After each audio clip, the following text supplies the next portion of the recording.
You are listening to the Cycling Podcast Féminin, supported by Rafa, celebrating the sport and producing the finest cycling clothing since 2004.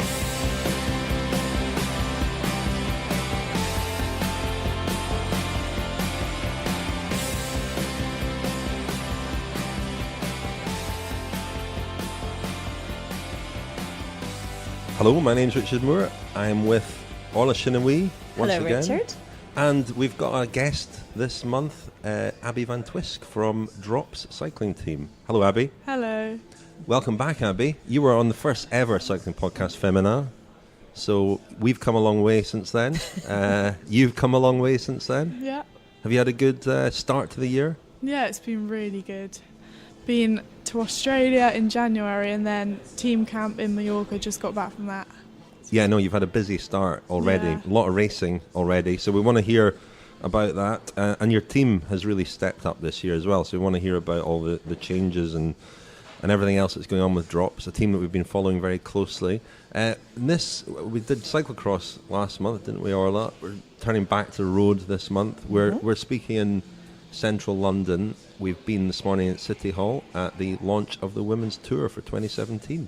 Yeah, and the final stage of it will take place on the same route as the final stage of the Men's Tour of Britain, around the streets of central London, which is very exciting. I think it's a fantastic platform to have one of the major cities in the world closed off for a few hours for women's cycling. That's quite a strong message. It's taken a lot of work for them to do it. 3 years in the making, I understand, to get to this point. But yeah, 2017, the Women's Tour will finish in central London, which I think is brilliant.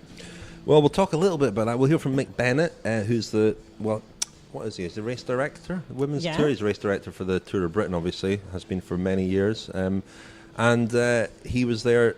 We'll hear from him. Quite interesting because they wanted the event to go up to 7 days this year, and that was blocked by British Cycling. UCI were keen for it to happen. British Cycling blocked it. Odd, but we'll hear from Mick on that. Part two, we'll speak to Abi about some of the Australian races already this year. And in part three, we'll look forward to the Women's World Tour, which starts soon with Strade Bianche, which Abi is hoping to ride. She said she would literally die if she rides a Strade Bianche. I don't know, before or during. Not. Before, probably, but I hope not. That's not ideal, is it? No, not Abby's ideal. pulling a face, though, because she hasn't been told by the team manager, Bob Varney, yet. She's heard it from someone else on the team that she might be riding it. Come on, Bob. So, if you're listening, Bob, put her out of her misery. Of course he's listening. Orcs when I'm not riding it. Orcs, I love Put it. the pressure on. Orla, Energy Balls update.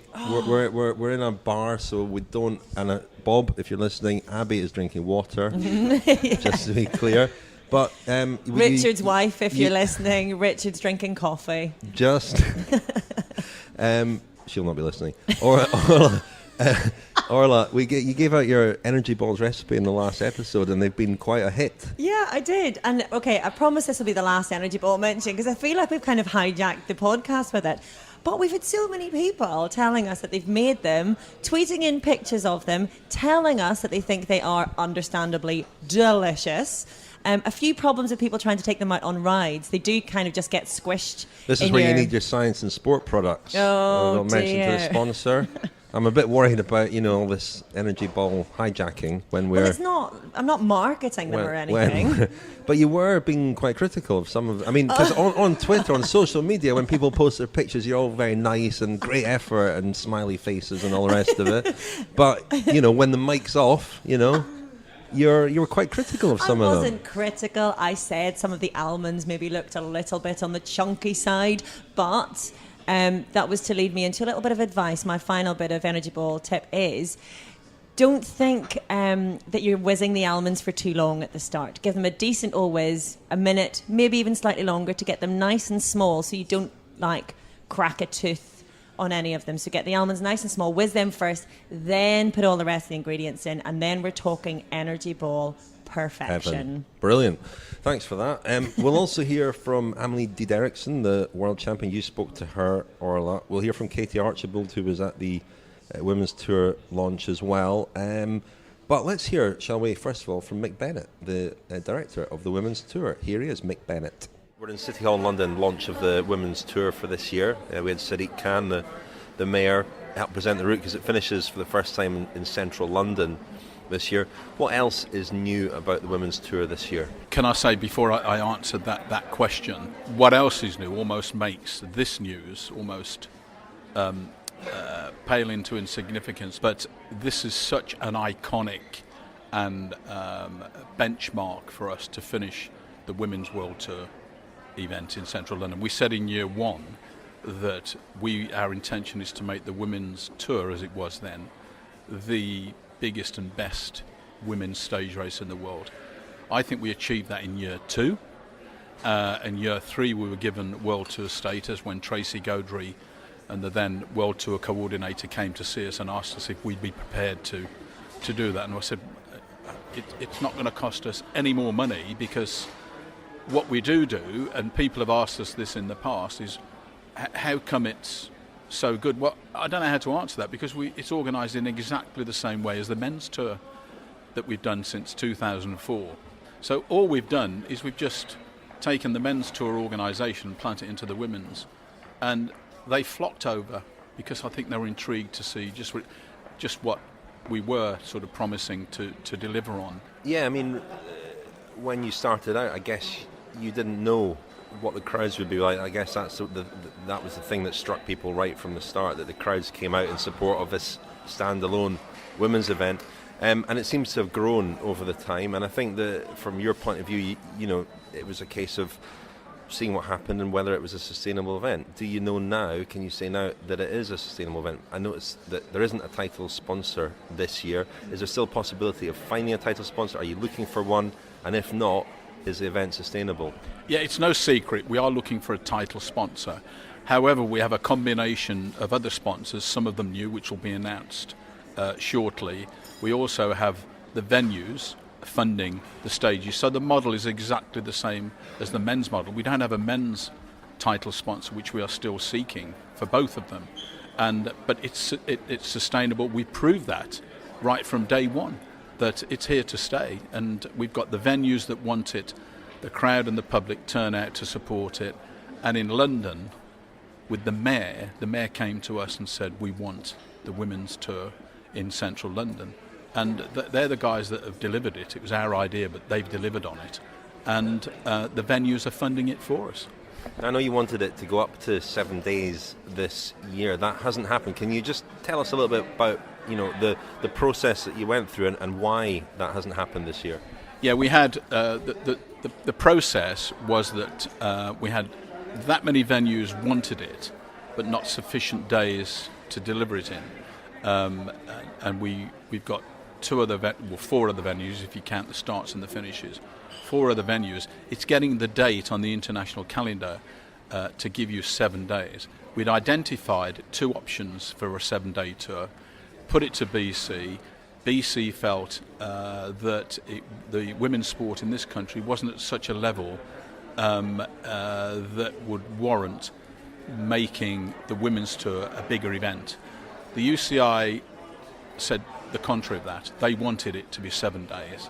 And then it was finding the slot to put the 7 days in. So then UCI had to support the sanctioning body, the governing body, totally respect that.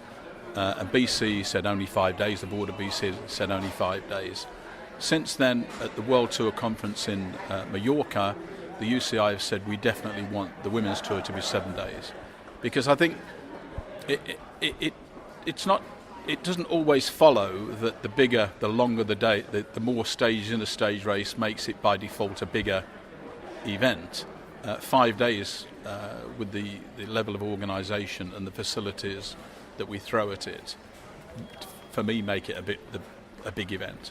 And that could be 3 days.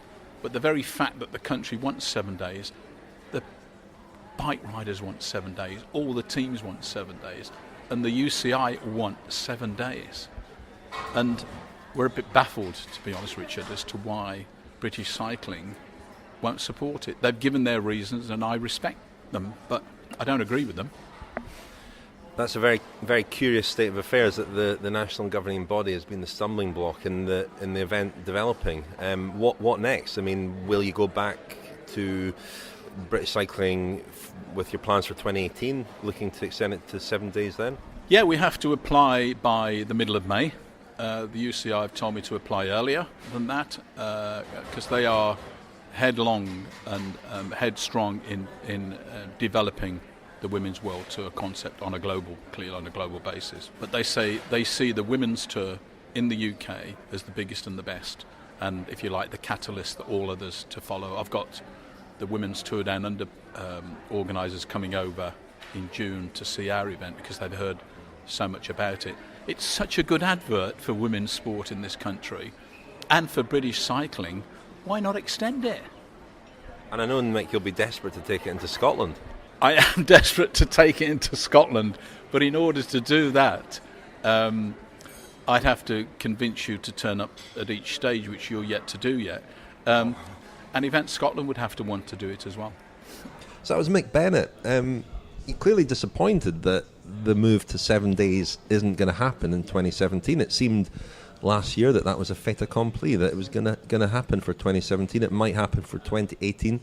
But British Cycling's reasons for blocking the move to 7 days do seem quite baffling. They don't seem to have perhaps the confidence in women's racing that seems to be borne out by the success of the women's tour more than anything. I don't think anyone who's been to the race or seen it wouldn't doubt that the interest is there, the crowds turn out, the riders are there, the riders are certainly capable of riding for 7 days, so it's an odd one, isn't it, Orla? Yeah, I think it's really sad when it is arguably the premium stage race in the world. Attracts, as you say, the top riders in the world. That is when you want to maximise the exposure for the sport. I think it sort of highlights maybe if you're in a bubble of positivity, as I tend to try to live my life, about women's cycling, you do forget the struggles that they're still up against. And there's this constant battle between pushing for progress and not being too impatient. But when I was chatting to one of the organisers at the route announcement, they were saying they had real difficulty as well with television coverage, international television coverage, and they were simply told there is no interest, which I found really disheartening and quite depressing. But I guess that's just the reality of women's cycling, and that, yeah, they're making an awful lot of progress, but for whatever reason there are an awful lot of obstacles still to overcome, none of which, or not all of which, certainly make sense, certainly in the case of the British cycling one. It's an odd one. Abi, fancy the women's tour this year? Yeah, I would fancy riding it, but we've got a strong team of 16 riders, so selection would be tough. And yeah, but we'll see. That final stage in London, though, you know, obviously central London very well. Your father's got a florist not far from the route. Presumably you'd love to ride that. Yeah, that would be amazing. Like, the Prudential Ride London last year was like roughly on the same roads, and that was so cool, whizzing round there. Well, Bob, if you're listening, Abby's up for the women's tour as well. We're sorting out just your whole race program here, Abby. I was like, let me have a break. Yeah. No, but it should be a great race again. And speaking to Mick afterwards, he was sort of relishing the prospect of an in-form Marianne Vos, who's still on the road back, I suppose, but certainly looked in good shape over the winter. Taking on Lizzie Dignan on our home roads defending champion, of course. So a tantalising race in prospect, even if it is only 5 days this year, and still the possibility of going up to 7 next year. I mentioned that I also spoke to Katie Archibald at the launch. She, best known as a track rider, of course, Olympic gold medalist in the team pursuit last year. As a lot of the team pursuit riders do, she's sort of breaking free a little bit this year. She's got a bit more license to do her own thing. She's not even riding the team pursuit at the World Championships in April in Hong Kong. She'll ride, I think she's riding the individual pursuit, and I think the Omnium. She wants to ride the Omnium as well. But anyway, I spoke to her. Here's what she had to say. So Katie, we're at the launch of the women's tour this year in London. It's going to finish in London this year, but you're still fully immersed in the track at the moment, I guess, with the Worlds in Hong Kong and in April being your main focus at the moment. Yeah, somebody actually said to me today, they said, have you missed a World Cup to come just for these photographs? But no, so the team's out in Colombia at the moment, but I'm just staying here for a training block. So my next race will be the 6-day finale in Mallorca, which will just be a little hit out before, as you say, the big deal in Hong Kong. How have you found it, since Rio? First of all, I guess you had some time off after the Olympics. How easy or difficult has it been to get back into the rhythm of training? Yeah, well, I had a month off, went on holiday and things, and it kind of it gives you the craving for a bit of regiment. I've got a lot more freedom with my training at the moment, so I'm the boss really. I'm choosing the sessions. I'm the main authority in what I'm doing day to day. I mean, I guess for so long now you've been part of a quartet or part of a team pursuit team. Not saying the pressure's off, but the pressure must be reduced a little bit after Rio. You must have an opportunity now, maybe this year, maybe next year as well, to spread your wings a bit, race, as you say, as an individual, do your own thing a little bit. Do you feel almost like, I don't know, D-mob happy, like you've been let out of the institution in a way? Does it feel very much like that pressure is off in a way?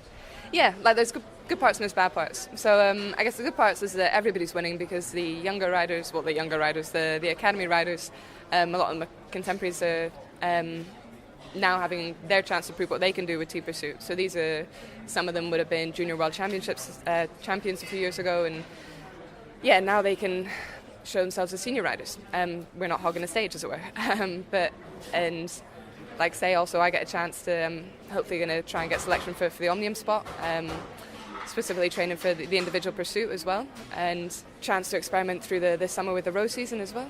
So those are all the kind of the fantastic things of this post-Olympic year. And I guess the downside is that I really did love training as a team, and I guess it's all about different flavours and different experiences, and I'm enjoying what I'm doing at the moment as well, and kind of testing myself with different stimulus, I suppose, and I think it's working so far.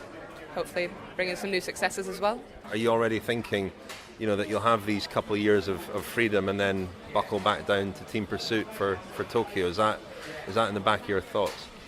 Yeah, so I guess the Commonwealth Games for us, so Commonwealth Games in 2018, they're being held in April because it's in Australia.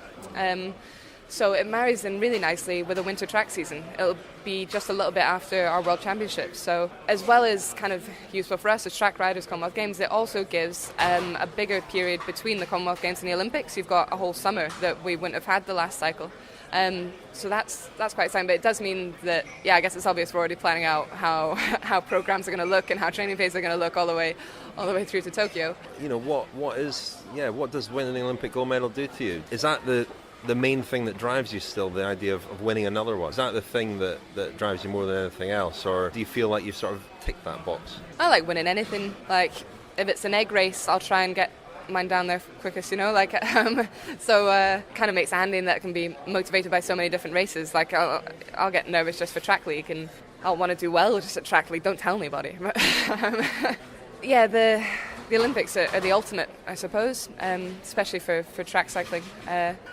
Biggest stage that we can really ask for. So I am motivated by Tokyo, motivated by the Commonwealth Games as well, to have a chance to ride as a Scottish rider. I think you're somebody who loves racing, aren't you? It's not surprising. I get the team pursuit, being part of the team it must be a great draw, but it strikes me that you are somebody who loves the cut and thrust of bunch racing, for example. I think bunch racing was maybe your first love, wasn't it? Yeah, I think actually we were talking about your podcast, weren't we? I think the first time that we met was Manchester World Cup, and at that time I was trying to make it onto the team pursuit squad, because that is your point of glory for British cycling. But no, I think we spoke about then that I've always really wanted to be a good points race rider, but I was always just very good at pursuiting.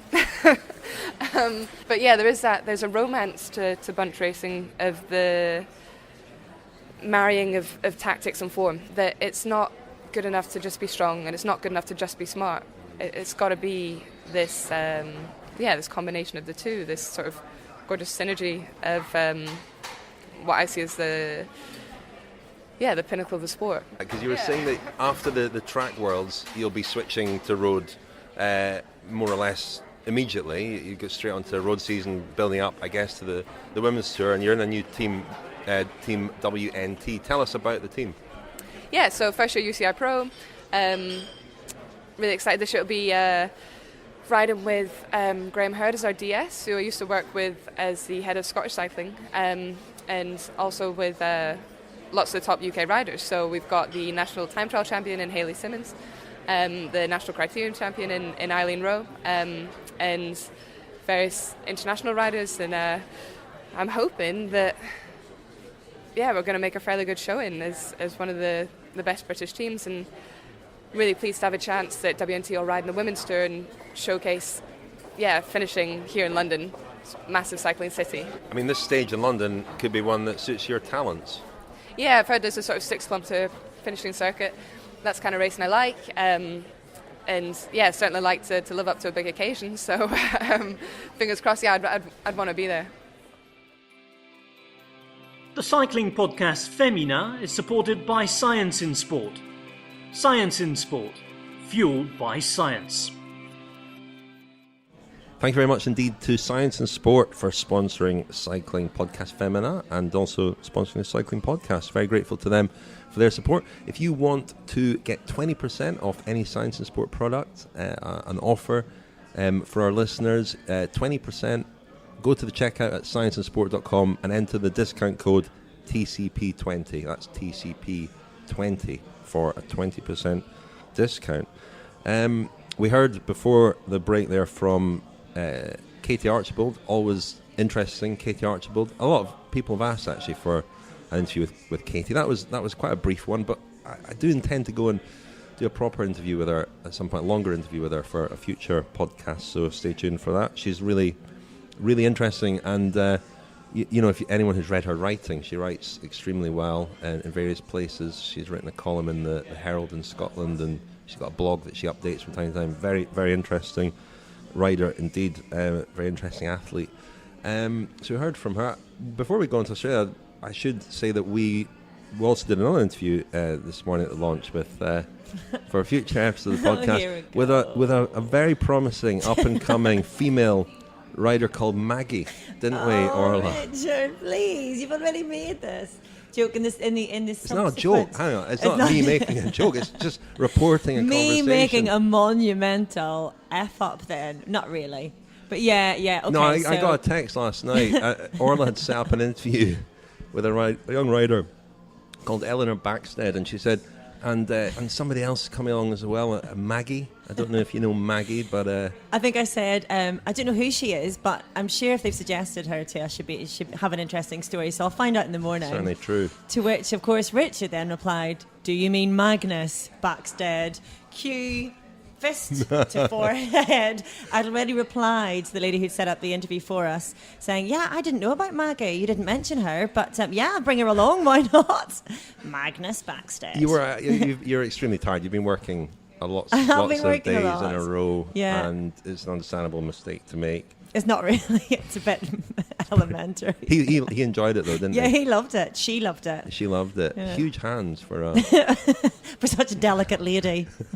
Anyway, that will come up in a future. We're going to do a sort of family special podcast Féminin coming up soon with various interviews that they'll be featured in that. Let's turn our attention down under, because Abi, you've been. We're in.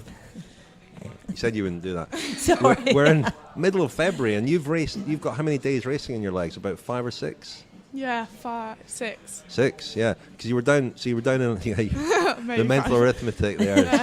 Sorry about that. But you were down for the women's tour down under, of course, and then the Cadel Evans Ocean Road Race. Yeah. Well, just tell us, first of all, the women's tour down under, how was that? Yeah, it was really good. It was a good event. It was made up of 2 crits and 2 road stages, so yeah, a bit daunting. First race of the season, crits with like Australians who've been racing all year, but no, it was really good. There was really big crowds on the crits and stuff. You said it wasn't as fierce as some of the European racing.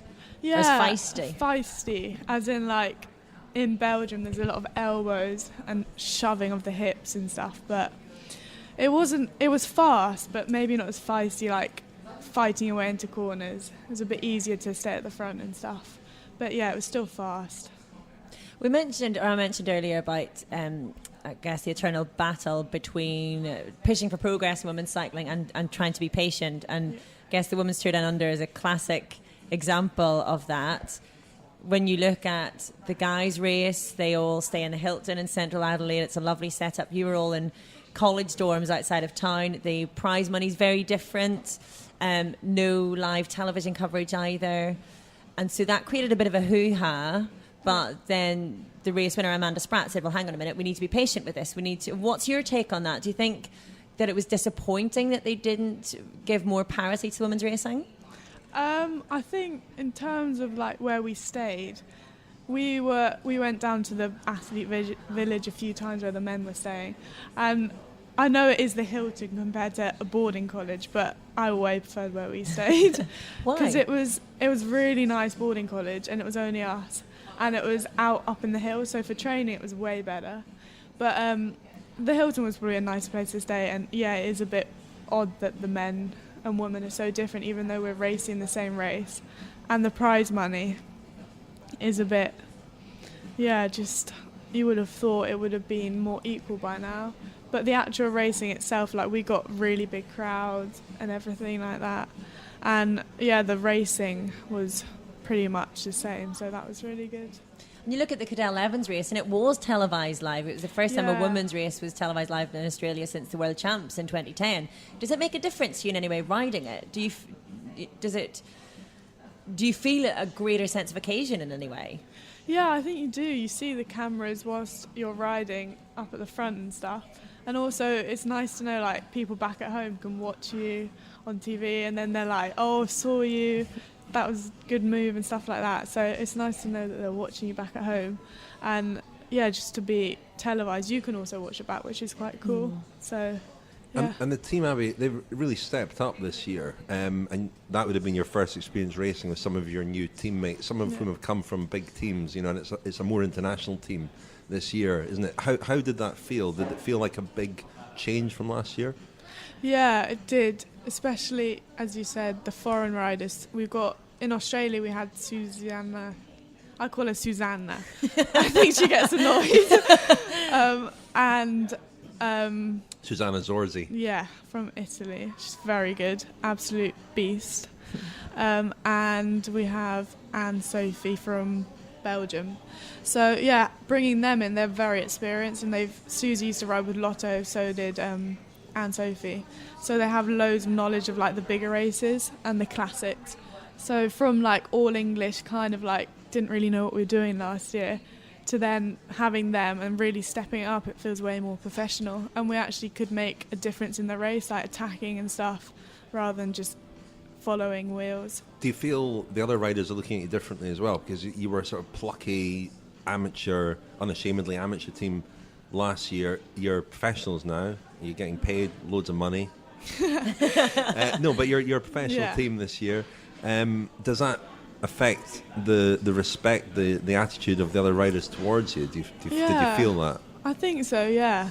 Definitely the way when you're in a race, they look for you to, in Tour Down Under, to, like, attack and help to chase and stuff. So I think they do think we're more on the scene this year. And off the bike, everyone's very friendly too. So, and we've had a lot of compliments on the bike and kit. On the bike and the kit? Yeah, I think it's some are a little beautiful. jealous, I'm not going to lie. So I am. You are listening to the Cycling Podcast Féminin, supported by Rafa, celebrating the sport and producing the finest cycling clothing since 2004.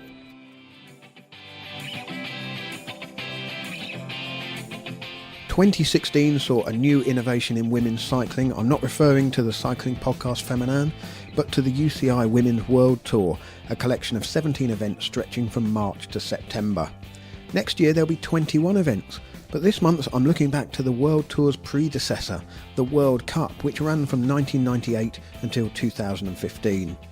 The first edition of the World Cup in '98 had 6 one-day events, and it was won by Diana Siluta of Lithuania.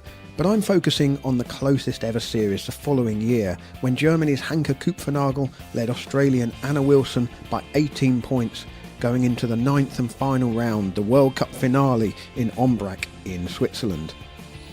Wilson either had to win the race or else finish second and hope Koopfenagel finished no better than fourth in order to take the overall crown.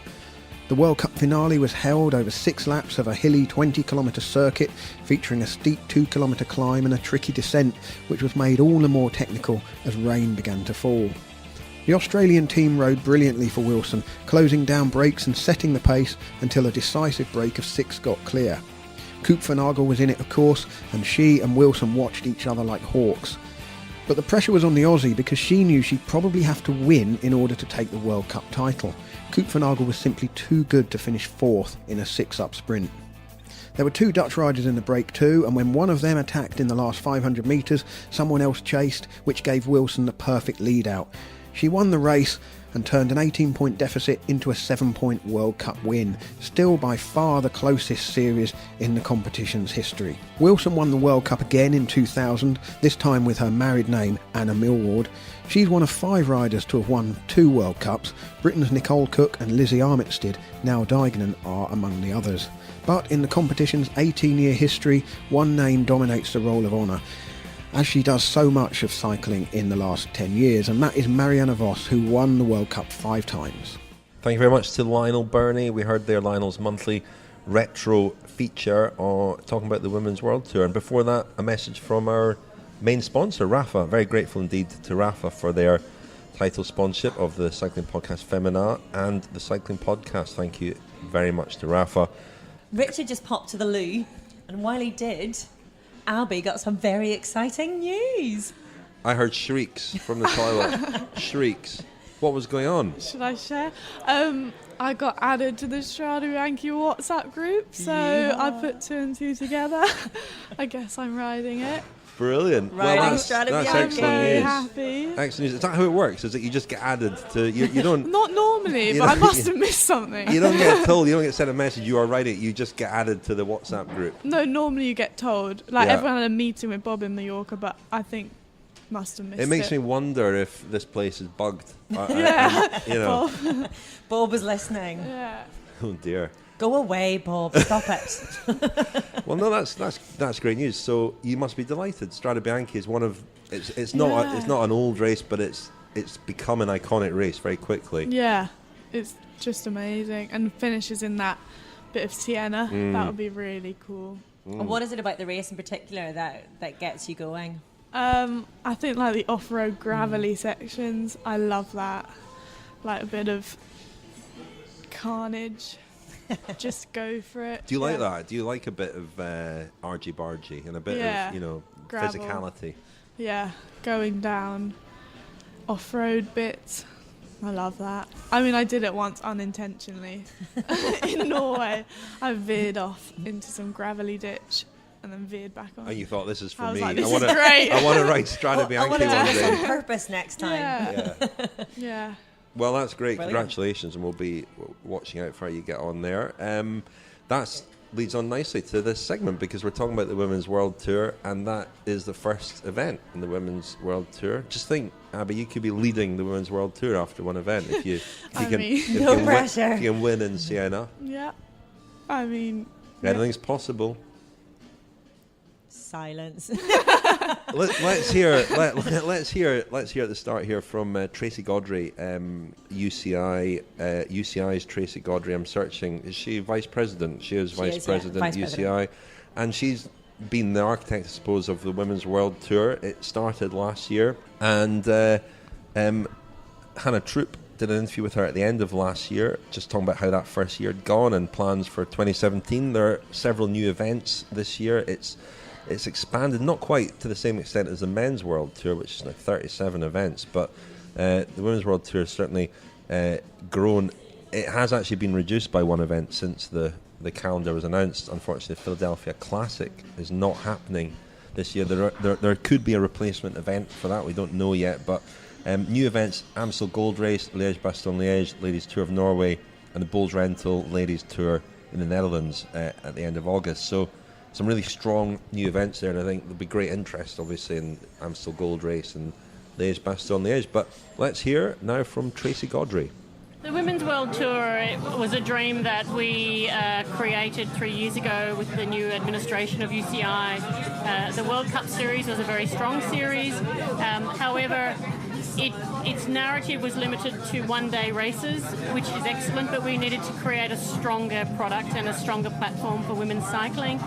So the first Women's World Tour had 17 races, 13 one-day races, 4 stage races from March till September, 9 countries, 3 continents. So it's creating a true world series for women's cycling. And the narrative over the year has grown and grown to the grand finale, which is La Madrid Challenge, broadcast on 190 countries around the world. What do you think is going to be like the biggest thing you're going to work on next year then for the Women's World Tour? So what we're going to work on is retaining the fantastic events, better coordination of the calendar so that we're not clashing with big events. As racing gets bigger, you can't avoid World Tour races clashing with point 1 and point 2 races. That's natural.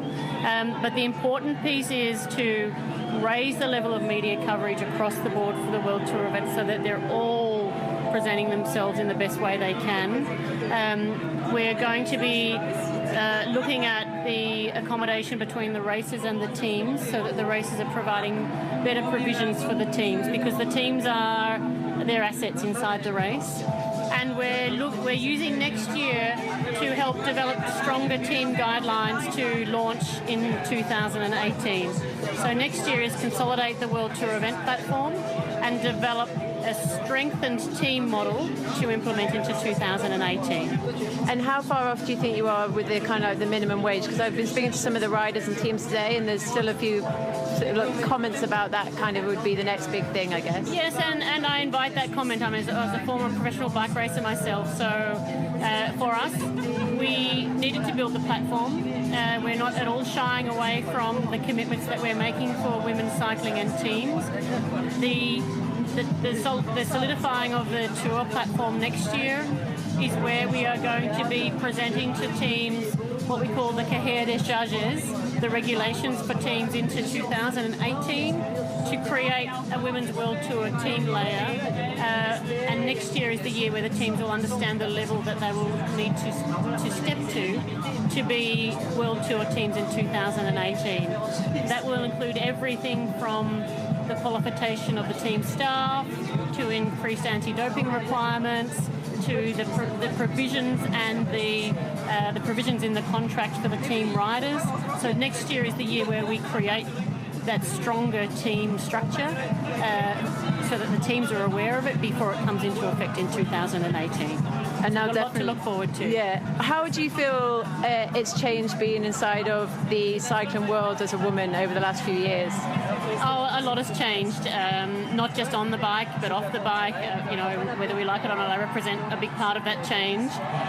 That's been a lot of responsibility, but the great news is all the guys are working with the women. For example, the Road Commission and the Women's Commission working together. We've, across all of the disciplines, equalised prize money at World Championships and Continental Championships level.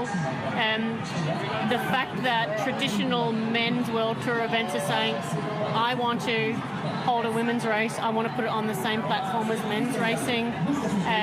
We've got more teams coming into the system, we've got more new races, and the broadcast channels are willingly broadcasting women's racing. And in other disciplines, we've got superstars in every discipline, and it just shows that women's cycling is strengthening in every discipline, on and off the bicycle. So we heard there from Tracy Gaudry, UCI Vice President and President of the UCI Women's Commission. She's been obviously very important in getting the World Tour off the ground. 47 days of racing this year, 2017. Certainly more manageable, the Women's World Tour, than the Men's World Tour. There's some kind of logic to it. Surprised that Het Nieuwsblad isn't a Women's World Tour event, but you look through the list and you've got Strade Bianche, obviously you've got Gent-Wevelgem, Amstel Gold Race, Liège-Bastogne-Liège, Trofeo Binda in Italy, the Amgen Tour of California, Amgen. When you said it, I thought, is it not Amgen? I think it's Amgen, sorry. Is it? Yeah. That's what happens when I read sometimes. The Giro Rosa, La Course, obviously, which is not in Paris this year, but down in the Alps, and women's tour. So there's a mixture of top one-day races and stage races. I mean, Abi, do you feel it's very much a work in progress, as Tracy Godry said there, and it's not something you can just launch and it's fully formed and people buy into it? Do you feel that it's something that gives women's racing a focus, that it's something that has already, after a year, got the imagination of the top riders and the teams? Yeah, I think definitely. Because the men have had it always, and it's always worked. That's like main races of the season and huge coverage. So it's a step up from the World Cups to the World Tour. So yeah, I think it is really good, and especially for like the main teams to battle over. When you look over that list of events for this year, I mean, we've obviously mentioned Strade Bianche and the women's tour. What are the other ones that sort of catch your eye? I think Tour of Flanders is always a really big race because it's iconic. I mean, what do you think, though, at least about taking the women's tour up these iconic climbs that we're used to from men's racing? You did Van Twisk last year. Yeah. And I read an interview where you said, it was brutal, but it was just wonderful to have ridden it in anger and to be sitting at the top and looking around the landscape. And I guess in a metaphorical sense as well, to see how women's cycling is coming. Yeah, I think definitely going up these iconic climbs is a big step forward, because the men, normally it's just the men and the women are off to the side doing a little crit or like a flat road stage. So I think because we all have to step up our game. If we have to step up our game as well if we want the coverage and it to progress. So I think it's good being equal. Orla, you spoke recently to Amelie de Derksen, the world champion. Shall we hear from her? We did have an interview with the Women's World Tour winner Megan Garnier a couple of months ago, and Amelie de Derksen, of course, won the other major honour last year. Quite a surprise, really, in Qatar, beating Kirsten Wild in the bunch sprint. Young rider, 19 at the time, I think she was. 20 now. And she said herself it was a surprise to her to win. She's only had 3 elite wins, one of them being the World Championships. And she is several times a junior world champion, so it wasn't hugely unexpected, but in her words, she wasn't expecting it, certainly at this stage. I think what's really interesting is being a member of Boels Dolman, such a dominant team, with so many champions and so many people who can vie for a win across each of the races, I guess, that they enter. One of her teammates last year said that maybe Amelie doesn't get the chance to shine as much in that team as maybe she could elsewhere. And with the World Championship, she's one of just 3 riders from Denmark, so she was very much the team leader, so it was all on her, and it was really interesting to see what she could do. I mean, races, circumstances conspire to make a race the way it is, but certainly she was given her chance, she took it, and it was wonderfully exciting. She's still so young and very humble in her ambitions, even for what she wants to achieve in 2017 with the Rainbow Bands. It was quite refreshing to talk to her. But let's hear what Amelie de Derksen had to say. I want to ask you about the World Championships, if that's okay. Bring you back to Qatar at the end of last year. You looked a bit shocked, I think, when you crossed the line first. Were you? Were you surprised? Yeah, I mean, I was really surprised. I've always dreamed of becoming a world champion and riding around in the jersey as an elite. But that I could do it already, I've never thought I could do it. So I was really surprised and really, really happy.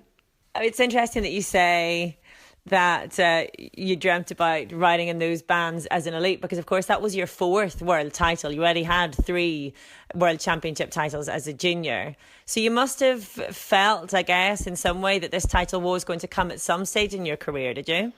I didn't really feel it was coming. I mean, I've dreamt of it. When I won it as a junior, it was really huge for me, and I was, of course, really happy with that. But then, I became an elite and a senior and got to race with all the, all the big names. And then, I kind of started dreaming about getting it for real, so people couldn't I mean, always people say, but it was only the junior. I'm like, yeah, but now it's not only the juniors anymore, so I'm really happy with that. What was that race like? Talk me through it if you don't mind. You were competing against the then world champion and teammates, Lizzie Armitstead as she was, Lizzie Deignan now. Kirsten Wild was probably one of the favourites for the race. Talk me through that day in Qatar. We were only a 3-girl team, so we knew we hadn't so many cards to play with compared to the other strong teams. So from the beginning on, I was a captain. I was the leader from Denmark, and if it came into a bunch sprint, it was me who was going for. We felt pretty certain before going to Qatar that it would end up in a bunch sprint, but then we saw the junior men's racing and thought, actually can turn out differently. So we started thinking about, okay, what can we do if the race is going to be different than we expected to. But yeah, I'm happy it ended up in a bunch sprint and they could help me. Because as I was named the captain, they brought me water and stuff all the way through, and then in the end I had to position myself and get it ready for the sprint myself, but for sure I had their support the entire race. Winning that race in particular, as we mentioned, you have been junior world champion already, but I think a lot of people when they saw you cross that line were a little bit surprised and thinking, wow, who is this girl? Where has she come from? You'd only won 2 senior races before then. And so it really projected you onto the front line of people's imagination. What's life for you been like since winning the Rainbow Bands as a senior? Has it changed much or is it too soon to tell? I mean, my normal life at home hasn't changed so much. I'm still the same girl and I still live with my parents and go to school. So that way hasn't changed, but I can see like when I'm training on the roads and when I, for instance, come and watch races on the track, a lot of people know who I am now and wanted to talk and have photos and stuff. So in that way, it has changed a little. You say you're still living with your parents, you're still going to school, so you're still studying. How do you juggle being the top rider in the world, I guess, with that kind of very ordinary life? I mean, I had the opportunity to take the school over 5 years compared to normally it takes 3 years to do it. So I have done it a bit slower. So I have time for cycling on the side, and I'm really happy for that opportunity. And I finished this summer, and then I'm gonna go full-time cycling, so I'm really looking forward to that. And as I mentioned, you've only won 3 senior races so far. You're still only 20. Are you concerned in any way that wearing this jersey in the next year adds a little bit more pressure, whereas otherwise you could have been, I guess, quietly growing into your senior career, quietly trying to build experience and win more races without your name really being a standout? But I guess that jersey is a real target on your back now, isn't it? I mean, of course, there's going to be a lot more attention to me now. People will know that I'm fast in the sprint, where before I could probably hide a bit more. I'm dreaming of taking a victory or 2 next season, and that's my main goal. It's not like I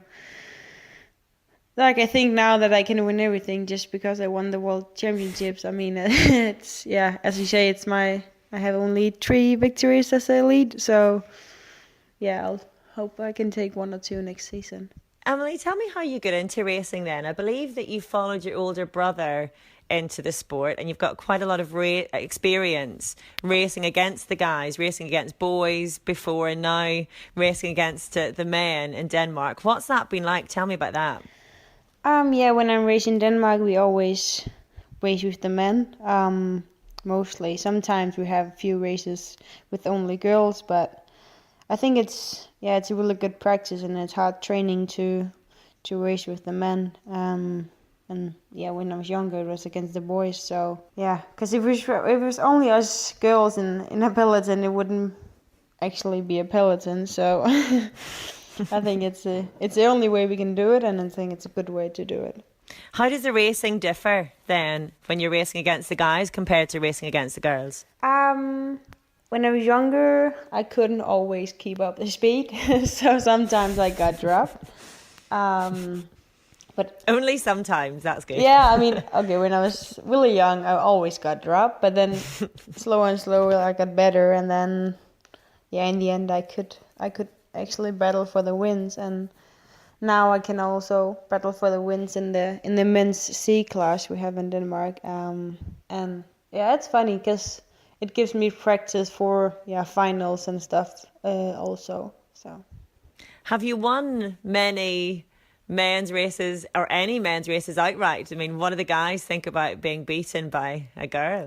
I think I won like a couple the last 2 seasons, so it's quite funny. I mean, now I think they think it's okay now after my title, but in the beginning they're like, there's a girl beating us.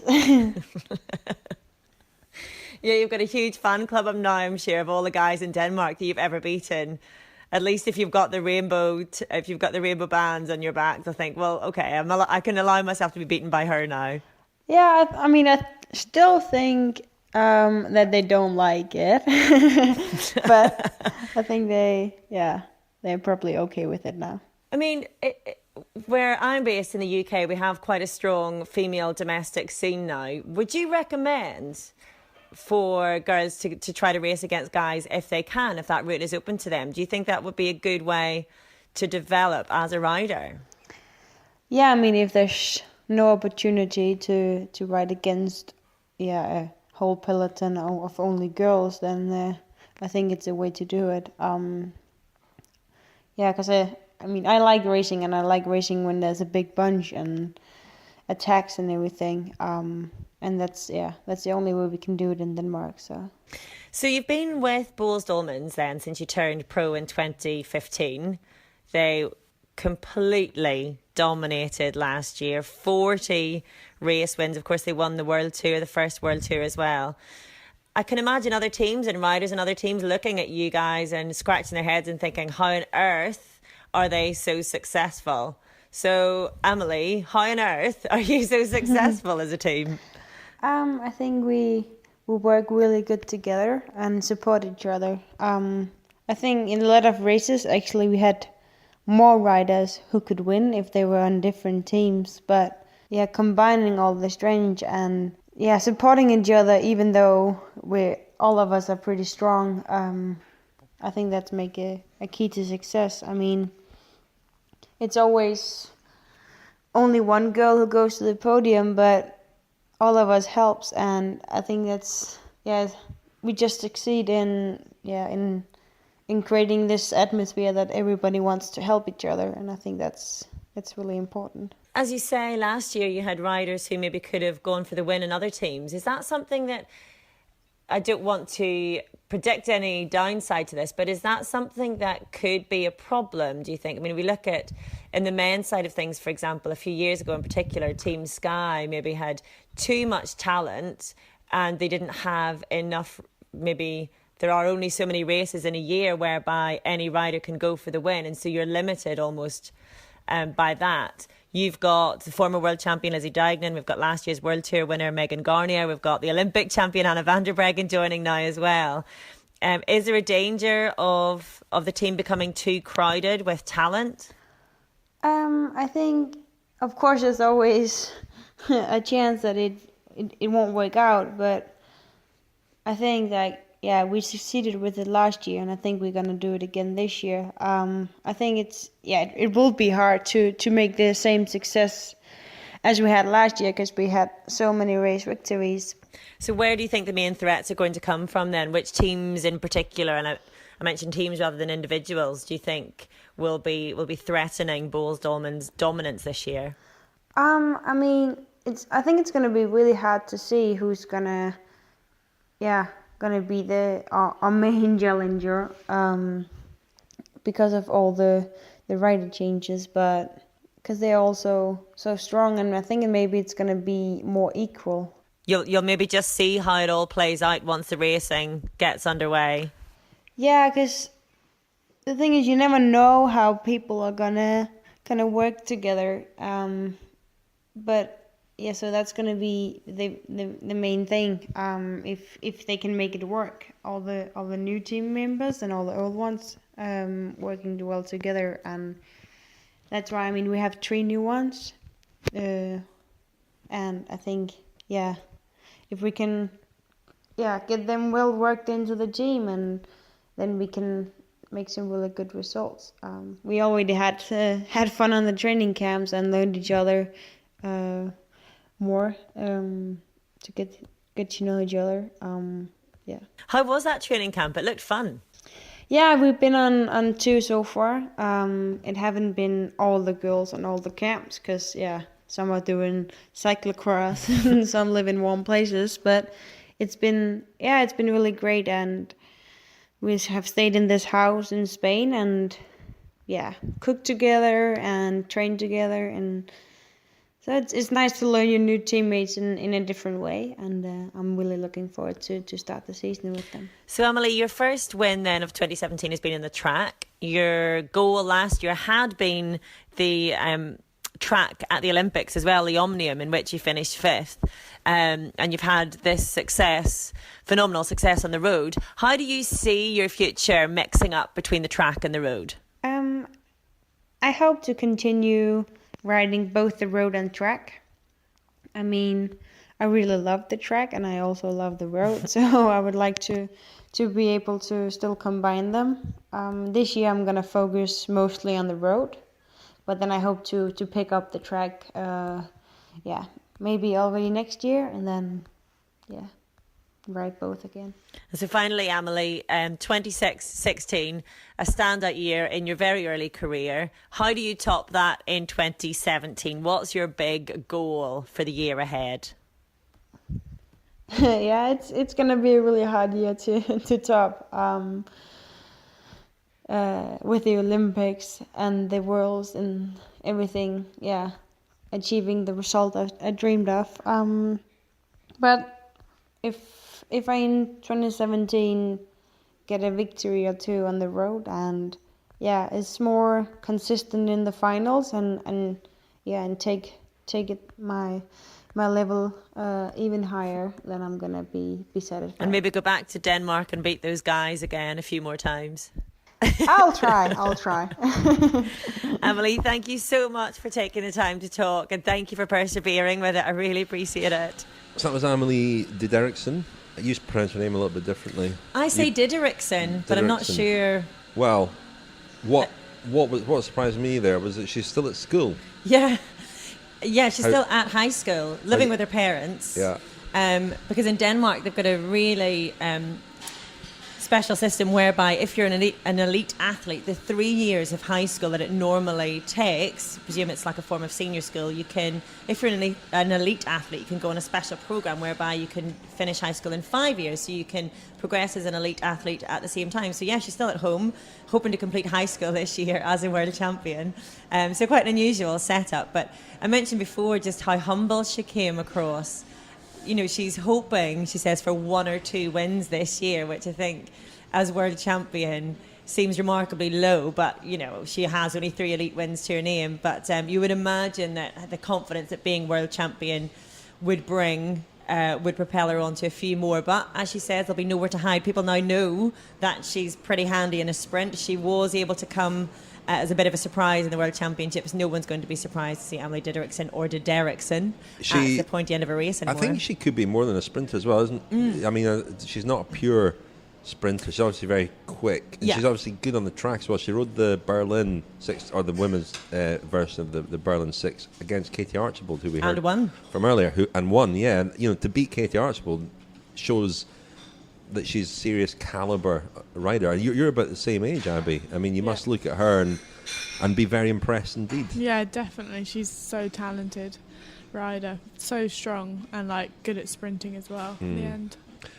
But being in the team that she's in, and we'll hear from Anna van der Breggen next month. That's her teammate, because she's moved across to Bulls Dolmans as well.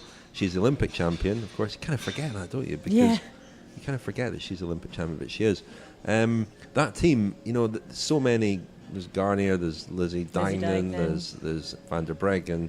I mean, in that team, she will have no choice but to keep her feet on the ground, I would think. She's not going to go into every race as a team leader, is she? No, and the difficulty is with that team is something I brought up with her, just how long they will be able to balance that level of talent with the ambition of each of the individual riders. I think this season they'll probably be okay, but it'll be interesting to see how much longer they manage to sustain that. But I asked Amelie who the main contenders would be for the top team in the world. Abi, from the outside, how do you view Boels Dolmans and their dominance, and who do you see as being a big contender to take over that world's best mantle?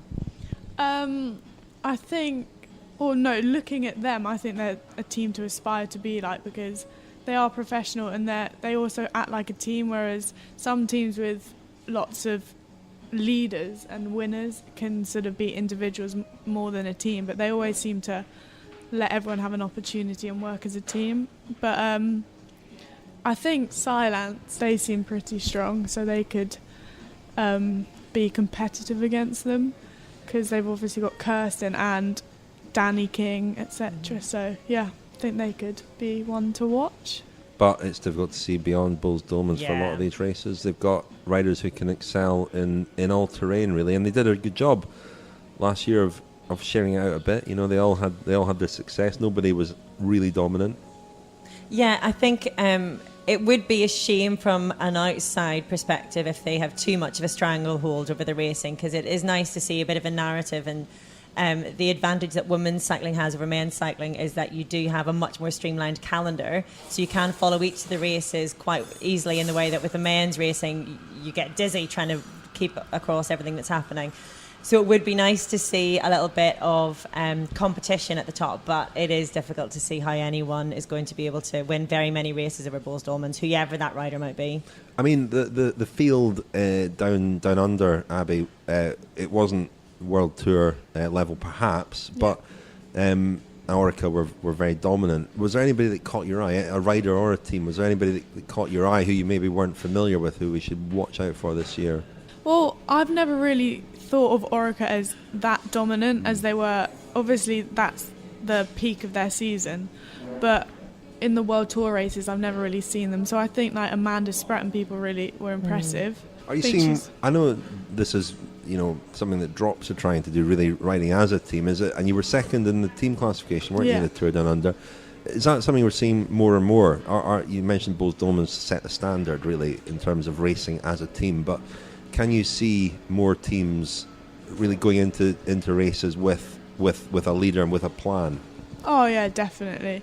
You'll see so many more women sacrifice their own race, especially in a sprint finish. The lead out woman will just, you have to try and dodge them sometimes, but they'll just completely sacrifice their own race, and early on people will chase back much more like the men's, which makes it more TV. Like for TV, that's much better as well, because it makes for a more exciting race.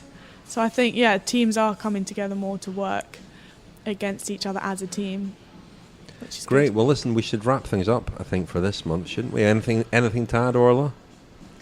For once? Searches no? her brain. That's my bit done.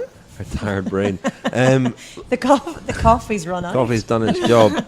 I should mention our Cycling Ramble is another podcast, a rival podcast, but they contacted us to say they'd done an interview with Dame Sarah Story. Quite interesting. If you want to have a listen to that, you'll find them. Cycling Ramble, they're on iTunes, as of course are we.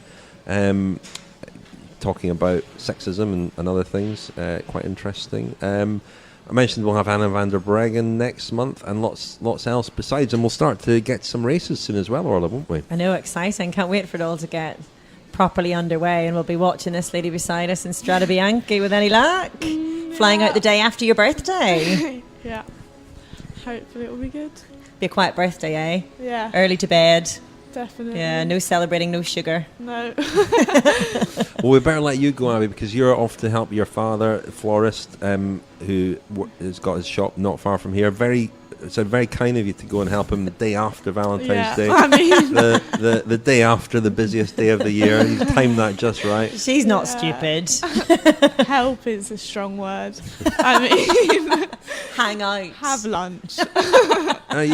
Orla has spotted you cycling through her neighbourhood, I think, on your training rides. You live a little bit further in town, and so it would seem don't go there, Richard. It would seem logical that you might drag her along at some point. Yeah, we should. Drag is the operative word. Maybe we could get Richard along too, Abby, do you think? Would be good. Yeah. We can slipstream behind that machine. The articulated truck, yeah. Well, get a tow. Not sure that would do you much good. I don't think that would get much speed in your legs. Put it that way. Anyway, listen, let's leave it there. Hopefully you can join us again at some point, Abby. Thank you very much for joining us today. And best of luck with the season starting at Strade Bianche. Thank you. Thank you, Orla. Thank you, Richard. And thank you very much to this week's producer, Mariana Deforge.